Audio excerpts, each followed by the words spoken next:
Matyt, vienas iš esminių bruožų yra tas, kad mes iš tikrųjų investuojam į ateitį.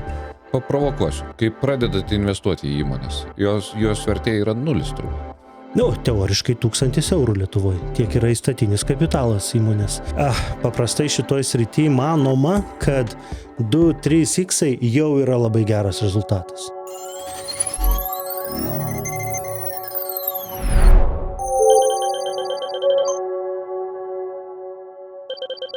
Sveiki, aš Marius. Aš investuotojas ir 25 metus paskutiniu metu domiuosi investicijomis. Sveiki gyvi, aš esu Edvinas. Panašiai metų gynybos ir saugumo temose plaukioju. Mano kyla klausimas, ta prasme, ar šitos dvi sritys yra suderinamos, investicija ir gynyba?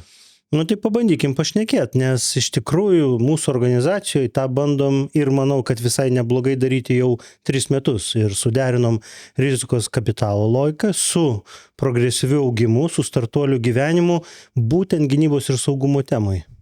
Jūs paleidote 2 fondus, kurie ir yra būtent rizikos kapitalo fondai, taip suprantu? Visiškai teisingai. Tik tai šiek tiek pirmame yra dar ir startuolių kūrimo, akceleravimo, nemokamų pinigų elemento, tai savotiškas ekosistemos kūrimo įrankis.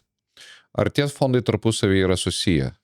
Iš tikrųjų, jie vienas kitą papildo, nes pats pirmasis fondas yra skirtas surasti talentus, kurie galbūt yra geri inžinieriai, galbūt mokslininkai, bet nieko nežino apie gynybą ar nebūtinai moka daryti verslą. Ir tenai išugdomos tokios jaunos, alkanos, perspektyvios komandos. Tuo tarpu antrasis fondas jau jisai yra skirtas profesionaliam investuotojam ir to fondo strategija yra investuoti į pačias talentingiausias pirmo fondo komandas. Raktinis žodis – rizika. Man pačiam rizikos tolerancija yra priimtina, bet gal galite paaiškinti, kas yra rizikos fondas, kuris investuoja į startuolius ir panašiai? Matyt, vienas iš esminių bruožų yra tas, kad mes iš tikrųjų investuojam į ateitį. Į tuos, kuriuos manome būsiančius labai sėkmingus po 5, 6, galbūt 10 metų. Tai reiškia, kad šiandien tai yra galbūt idėjos lygmuo, galbūt jau netgi kažkoks MVP, kažkoks prototipas pagamintas, bet dar nėra iki galo aišku, ar jie taps čempionais ar ne.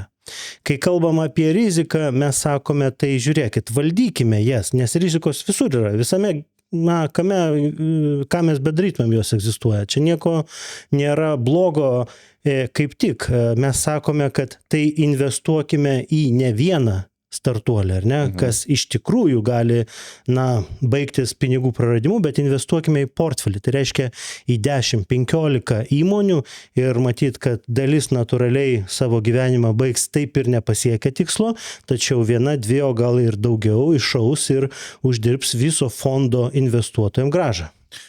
Pirmas fondas. Jisai jau turi kiek metų istorijos jisai? 3 metai. Ar tai reiškia, kad jau yra kažkokios sėkmės istorijos, kur yra parduotos kažkokios investicijos? Parduotos tai tikrai ne, nes paprastai tu 3 metus investuoji. Kai mes kalbam apie startuolių kūrimą, tai dar truputėlį laiko užtrunka, nes pradžioj tu rasti turi tos talentus. Tai yra organizuoti hakatonus, kartu su kariuomenė, dirbti, siūlyti, spręsti tam tikras problemas ir kokius 3-4 mėnesius ieškoti to talento, kuris vėliau atidarys pirmą įmonę ir į kurią mes įliesime tą pirmą investiciją. Tai tikėtina, kad pirmieji pardavimai bus 5-6 metais. Tačiau yra kitas vertinimo kriterijus, nes įmonių vertė auga. Kai mes investuojame ir būname tie pirmieji investuotojai, tai tų įmonių vertė yra sąlyginai nedidelė. Tačiau įmoniai augant, jinai pritraukia vis naujų investicijų ir ateinantis kiti investuotojai nustato naują įmonės vertę. Tai ką noriu pasakyti, kad pirmo fondo vertė šiandien jau yra 3 kartus didesnė negu buvo pradžioje. Paprovokuosiu. Kai pradedate investuoti į įmonės, jos vertė yra nulis turbūt. Teoriškai 1000 eurų Lietuvoje. Tiek yra įstatinis kapitalas įmonės. Bet kadangi vertini komandą, vertini idėją, pasitikrini su klientu, kas yra dažniausiai kariuomenė, kritinė infrastruktūra arba koks nors didelis gynybos subjektas, kaip Rheinmetallis, kaip Kongsbergas, Namo, Patria, Lockheed Martin, nesvarbu, tie, kurie jau dantis atkalė šitoj srityje, jie tau duoda tokias pirminės indikacijas apie tai, kiek yra unikali ta idėja, kiek ta technologija ir inovacija gali ateityje sulaukti sėkmės. Ir tada ta vertė iš tikrųjų tampa nebe 1000, o galbūt 500 000, galbūt 1 000 000 eurų. Ir juo labiau, kad ta pirma investicija yra dažnai koks 30, 150, gal 200 tūkstančių eurų, tai paprastai tu targetini 10-15% įmonės akcijų, tai todėl atitinkamai ir vertę nusistatai maždaug tokią. Jūs kalbate, kad 3 kartus padidinote fondo vertę. Apie kokius čia mes pinigus kalbame? Tai turbūt ne apie 1000 eurų.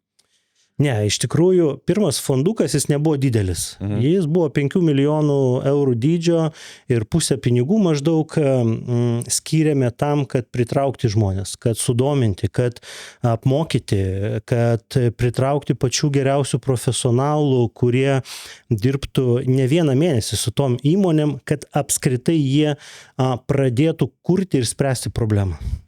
Ir apie pusę sumos, tai yra maždaug 2,5 milijonų, iškeliavo investicijom, tiesioginiam investicijom į akcijas. Na tai nesunku paskaičiuoti. Šiandien vertinam, kad ta investicija jau verta 7,5 milijonų. Galutinis tikslas. Koks rezultatas bus geras, kurį jūs sakytumėt, kad gerai pavarėme? Paprastai šitoj srity manoma, kad 2-3x jau yra labai geras rezultatas. Tai jūs jau jos pasiekėm? Tai mes jau jį pasiekėm, bet reikia suprasti, kad mums šiek tiek ir pasisekė, kad mes buvom tie pirmieji prieš 3 metus, tai čia aktyvi fazė buvo, bet patį fondą atidarėm mes prieš 5 metus, kada nebuvo ir šito didžiulio karo Ukrainoje, netgi tokių grėsmių ir artimuosiuose rytuose nebuvo ir tuo metu nebuvo labai populiaru investuoti gynybą. Tai būdami tokie savotiški pionieriai pasiekėme tokį gerą rezultatą dar ir dėl to, kad rinka tiesiog išsprogo. Dabar ir valstybės investuoja į gynybą, ir žmonės investuoja į gynybą, tai tiesiog buvom labai labai laiku. Populiaru man skamba kaip konkurencija. Šiandien turit konkurentų, kurie, pavyzdžiui, Lietuvoje investuotų ir pirktų gynybos įmonės? Konkurencija auga dabar, sakyčiau, savaitėm. Tik tai jinai yra tokia dvejopa. Iš vienos pusės dabar tapo populiaru investuoti gynybą, tačiau, ar tikrai yra tokių vilkų, kurie tikrai turėtų didelę gynybos saugumo patirtį, ne tik investicinę, bet gynybos ir saugumo patirtį, tai čia kitas klausimas. Tai iš vienos pusės mums tampa nemenkų iššūkių ir tų pačių investuotojų pritraukti, nes šiandien visi ieško jų ir skelbiasi investuojantis. Tad matyt pagrindinis kriterijus, kuris būtų šiandieną, tai kokybės ir žinių poreikis, reiškia, ko tu iš fondo valdytojo turėtum reikalauti arba tikėtis, kad jisai galėtų sėkmingai tavo pinigus investuoti. Pabaigai, tiesiog kieno rinka šiandien dienai yra? Ar tai yra įmonių, kurios ieško investuotojų, ar tai yra rinka, kur investuotojai kaip vilkai medžioja tas įmonės? Vyksta 2, manyčiau, eismo juostų dabar kryptis, nes ir vieniem šiuo metu yra gerai, ir kitiem, nes tikrai žmonės atsigręžė ir atrado gynybos technologijas ir inovacijas, nes suprato, kad yra didelis poreikis. Iš kitos pusės tos technologijos anksčiau ir vėliau ras pritaikymą civiliniai srityje, o tai reiškia, kad tampa labai patrauklų ir investuotojams, nes jie dažnai klausia, tai kas bus, jeigu karas baigsis, ar ne, tai ar ta mano investicija iš karto nuvertės. Tai greičiausiai atsakymas tikrai ne, nes ir internetas nebuvo kurtas civiliam, jis buvo kurtas kariškiam. Mikrobangų krosnelė, tai buvo radaro šalutinis efektas, ar ne? Taigi, matyt, kad investuotojams taip pat yra įdomu ir patrauklų, nes atsirado labai modernių ir pažangių technologijų. Aš manau, kad pratęsime sekančią tinklalaidį apie tai, kas yra įdomu investuotojams ir kiek galima uždirbti pinigų ir kokie tie objektai galėtų būti. Tai ačiū visiems uždėmesį ir susitiksime sekančią tinklalaidį. Dėkui.